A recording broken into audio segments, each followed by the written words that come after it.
how do musicians actually make money in 2026? That's the question I'm looking to answer here today by having the conversations that most musicians avoid. And today I'm chatting with Hugh Richardson. He's a London-based bass player, and he's been very busy lately touring on the road, doing theatre shows, gigs, and teaching, as well as building a amazing YouTube channel. So thanks for joining me, Hugh. Pleasure, man. Pleasure to be here. Thanks for having me. Awesome. So obviously today we're kind of digging into the economics of being a musician. And I wanted to start off by asking you, what was the first money you ever made as a musician, if you can think back? Do you know what? It was probably, so when I was about like 15 or 16, there was this one pub in the town that I grew up where they had like a musician's night, and we would go along obviously to play music and not because it was the only place we could get served at that age. Sure. Yeah. But we ended up doing like a regular like Wednesday night thing for them where we get paid like £15 or something like that. Awesome. And then from there, we kind of got into, doing, well, it may be generous to call them functions like pub gigs and that kind of thing. But yeah, certainly by the time we went off to like music school, we were used to the idea of, like service industry musicianship, if that makes sense. Sure. I think that was the first. That was the first.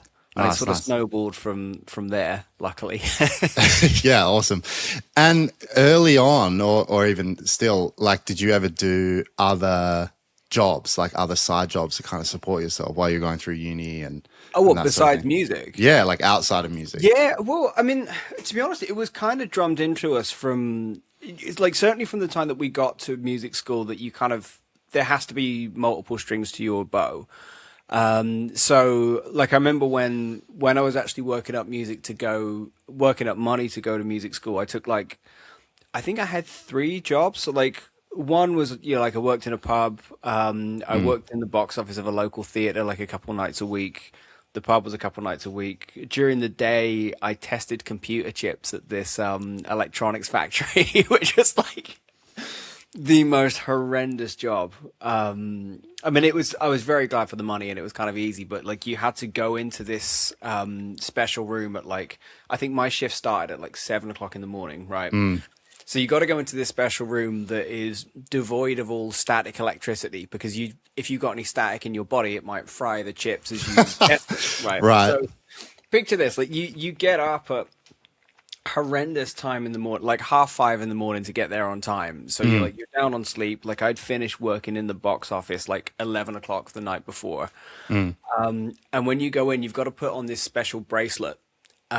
Put your arm in this machine, put the special bracelet on and press a button, which kind of gives you an electricity shock and sucks all the static out of your body. So it's Wow.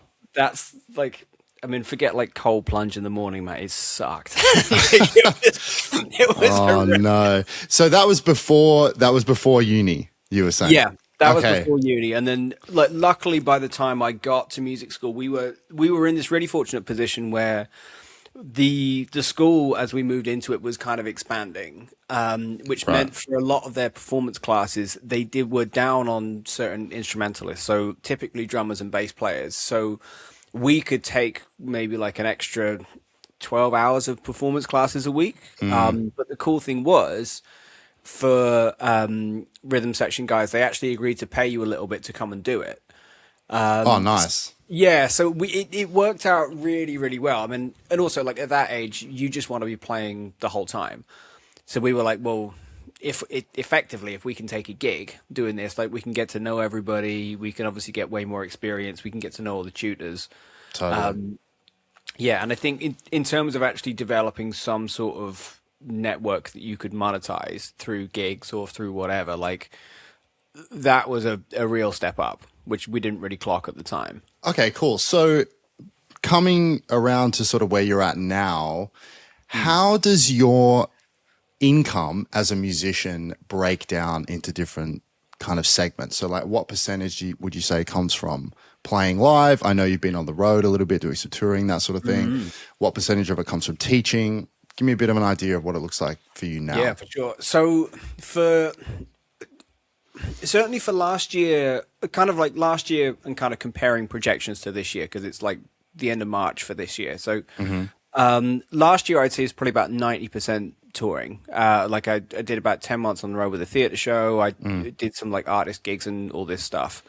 But getting into this year, I've worked way harder on the YouTube side, launched a program where I'm kind of working with people one-on-one, which has been fantastic. And I'd say last year, the teaching part of it was maybe only 5%. I think this year, if things carry on the way they are, it probably looks like it's going to be about 30. Okay. And it's just one of those things where I don't know, like I think it really changes your outlook, sort of having an income stream like that you're much more in control of. Right.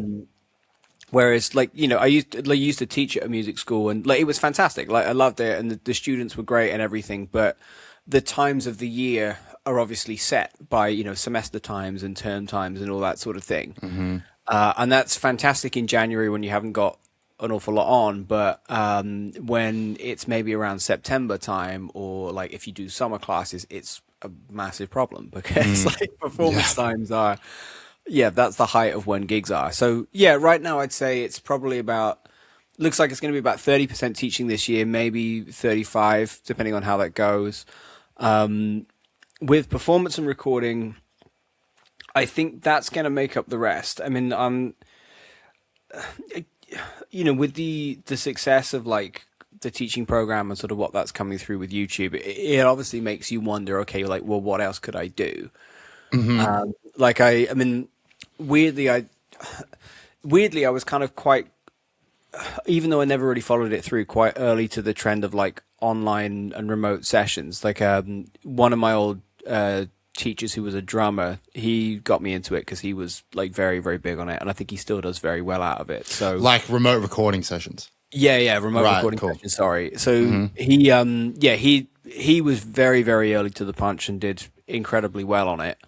But I think we ended up playing on a record together. Like I want to say as far back as it might have been around like 2012, 2013, or something like that. So we got into that. We got into things like Sound Better and everything.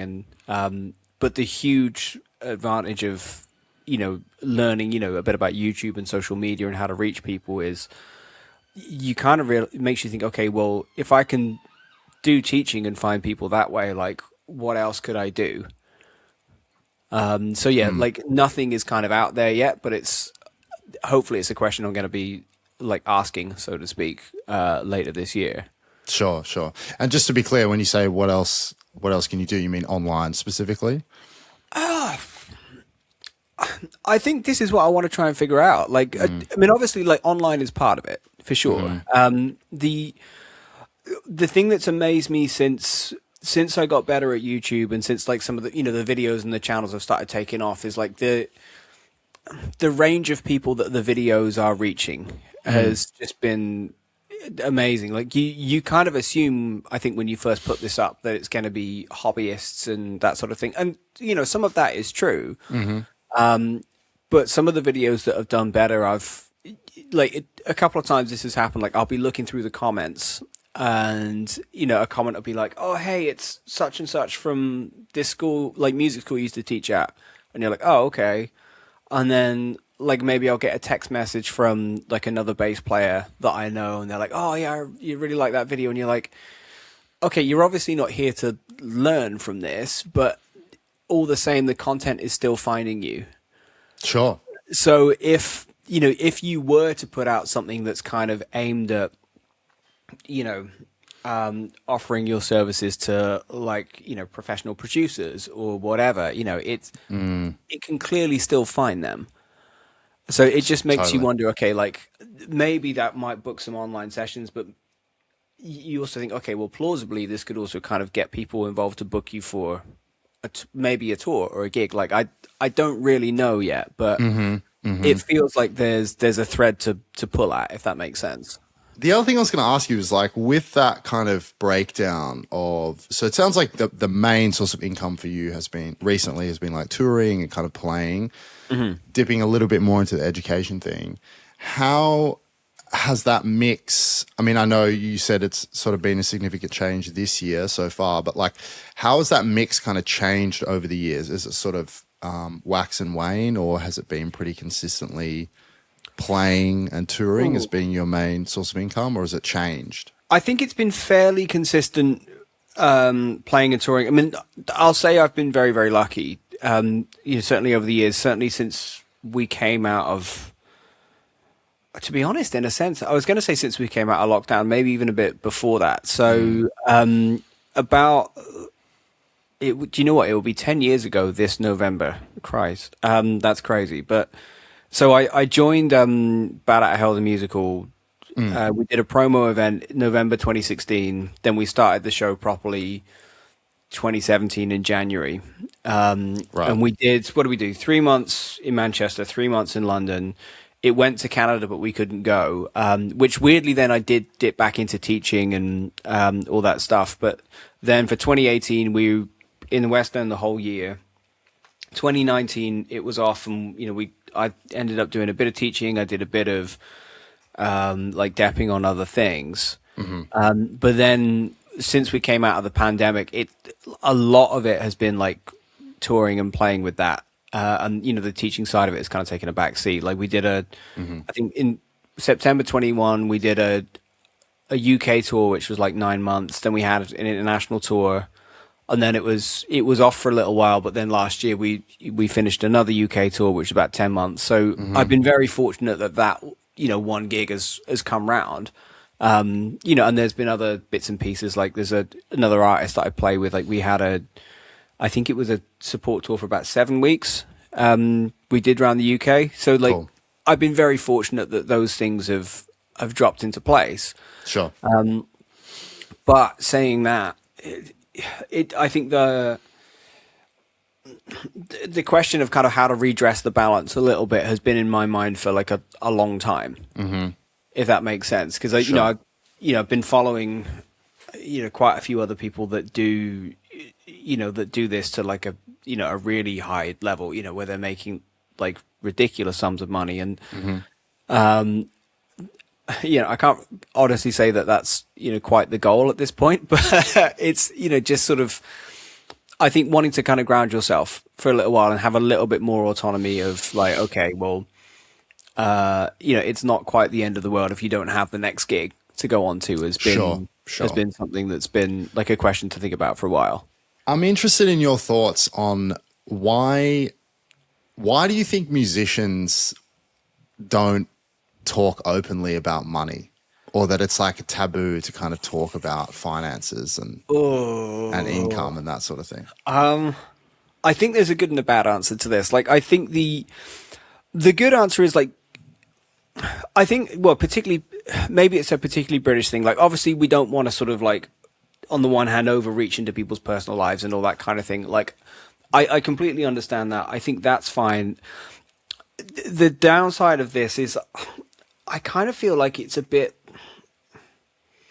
I don't know. I don't know if people sort of don't want to come across as like smug, or people don't want to come across as arrogant. I do think there is a real downside to this kind of like false humility. And it don't get me wrong, I'm not advocating that people go out and say like, I'm amazing and like I should only take, gigs for less than, more than 10 grand an hour. Not at the stupid extremes, but I think partly like, if I think back to when I was, younger and in training and all this thing, like a lot of it was really drummed into you that, you'll be chasing payments for stuff and, there's no money in the industry and you're kind of lucky to get paid for things. And I can understand where that comes from. Obviously, like old models of like sessions and, selling physical records and stuff like that have died out. But I think what we haven't kind of grasped yet is that there are actually like a lot of other industries that take its place. Whether that is kind of coming in to do teaching and stuff like this, whether that's like, for example, one of the things I did in lockdown quite a lot was I wrote quite a lot of music for what we call like new media. So instead of, traditional TV adverts and stuff like that, it's companies that are either selling, unique music to creators for, things like Reels and TikTok and all of that. So they can put up music without getting some sort of copyright ban. Or a lot of it was companies that, those kind of mood playlists you get on Spotify. Yeah, yeah. They've realized that those can be incredibly lucrative. So you might, like, I'd write a lot of, really like soft piano music. Then they come along and they buy it, and they can do whatever. They can change, they can say it's written by a different person. They can change what it's called. They can, put it anywhere. So I think that what's happening with these kind of new models that are coming in, weirdly, to me, it feels like a lot of people are approaching these new spaces with like older pricing strategies, from way back when. And, you kind of think you've really got to get like up to speed on exactly what you're selling, but also exactly what you're being bought out of. Because with the Spotify stuff, for example, like the money was good at the time, but it sort of also makes you think, okay, well, look, if by chance, like one of these songs turns it, actually, better example of this, an old student of mine now, he's a very good friend. He wrote one of those, I think he did it as like a passion project, like one of those albums of like soft piano music and, for like study or concentration music. And he did a fantastic job. Like he's a brilliant writer. He really gets the aesthetics of the whole place. And it got picked up in one of the Spotify editorial playlists. And ever since then, he's just put out like another album, what is it, like every 18 months, and like millions of streams. Right. Like absolutely millions of streams, but he's obviously never sold it. Like, cause he's like, well, look, this is a catalog now. Yeah. Yeah. This will go and go and go and go. And I think where I'm going with this is I think for new income spaces, whether we're talking about musicians selling their education, whether they're talking about like selling their IP or, whatever it is, I think we think about it too much as if we're sort of selling someone a kind of physical product. Whereas often we're bringing sort of skills that will, whether we're selling our insight when we educate people, whether we're sort of, if someone does choose to sell their Spotify catalog, they're selling, royalties for, potentially like the next 50 years or 100 years or however long. And I think we just need to kind of recalibrate sort of how we approach the business side of this a little bit. Totally. What I'm hearing is kind of this idea that there's a sort of conditioning that we as musicians have surrounding how to think about making money, and it's based on a landscape that has changed significantly in recent years. So and what you're saying, what I'm hearing with what you're saying is we need to better understand what's being sold, like what's the thing that we're looking to sell, and what the value proposition is, and who's buying it, And I think with what you're saying, it's like we've come from an era, to use a really obvious example, where it's like that used to be a physical CD, like a product, whereas now the music itself is less of the product. And it's not to say that it can't be, but it just has to be packaged in a different way that better reflects like how values exchange in the music industry, in the marketplace now. Yeah, 100%. Like so one of my, this was like a kind of bombshell revelation for me. But I think it kind of encapsulates this market perfectly. Believe it or not, it was a will.i.am quote, right? Like I remember watching an interview with him, and it was just a throwaway thing where he was talking about music business. Or I think it was him at least. And he says, if you think about it, historically, no one's ever sold music. Music has always been used to sell something. And, we can argue about like exactly how true that is. But when you think about it, it's like, I can kind of see what he means in that, like, even as far back as, Mozart's time, where selling sheet music and things like that was a big business because you've got loads of, there's like a big middle class boom. I think all of a sudden people can afford to have like a harpsichord or a piano in their home or something like that. So whenever they're writing like piano sonatas to sell to the general public, there was this whole thing of kind of, okay, write them to make them sound really, really good, but not too difficult to play, because that way we can sell more sheet music.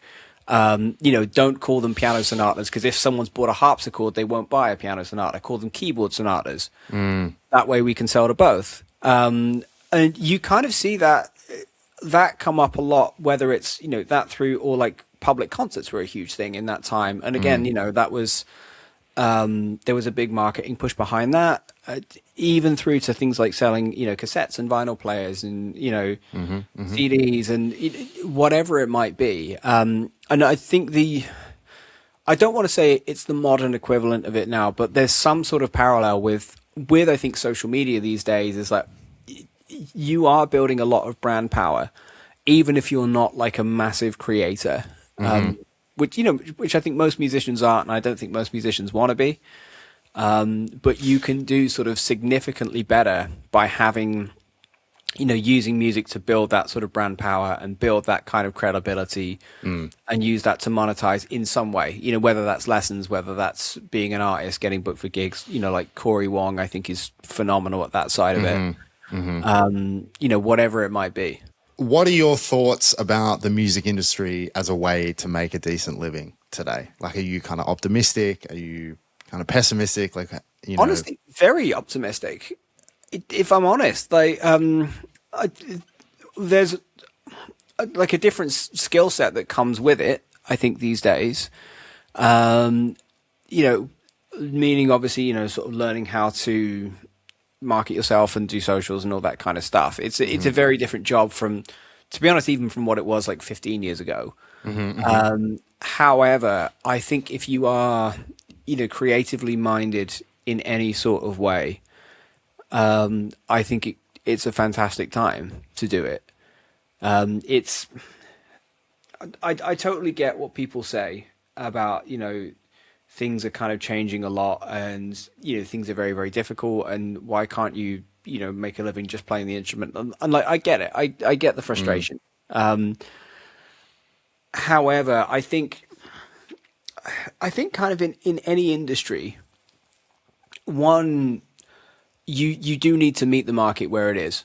That I think in absolutely any industry, but also especially thinking through the last 3 months about maybe the last 6 months, I should say, about what's helped, like, one, my YouTube stuff go better, but also actually sort of getting the teaching side of it sort of off the ground and getting it sustainable. The things that have really helped is actually sort of leaning in a little bit more to all of the, I guess you could call it like artistic uniqueness that I sort of bring to a table. So in videos, sort of typically talking about like experience on gigs and that sort of thing, and sort of really bringing insight to lessons and so on. It kind of sets you apart a little bit. You become a bit more of a market of one. And you think about it, like in this economy we have now where attention is so key, and, sort of learning to sort of put a new spin on stuff that can't really be replaced by AI, and it's not just information, is so key. You think the artist, in a sense, is almost tailor-made for that.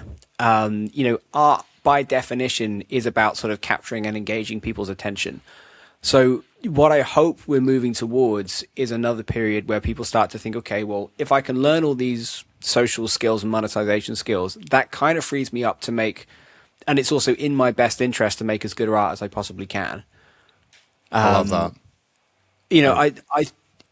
I think, well, fingers crossed. I hope that's where it's going. But you got to think that maybe people like, I don't know if this is how they think about it, but people like Madison Cunningham or like Chris Thiele, or if you watch any of the Rick Beato interviews, where he's interviewing people that 15 years ago would have been famous in circles but still pretty niche.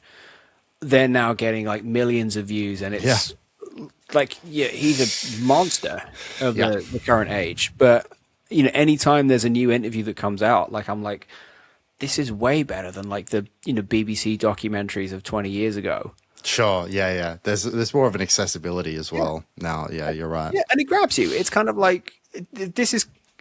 I know I'm explaining this in a long-winded way, but this is kind of what I mean. Like, if my YouTube feed loads up one day and there's like an hour-long interview with Pat Metheny, I'm like, that's going to grab my attention. I'm going to want to consume it because Rick has put a lot of time into making that the best sort of bit of art, so to speak, that he possibly can. And you can't really deny the commercial success of him either, Totally. So really, I hope that's where it's going.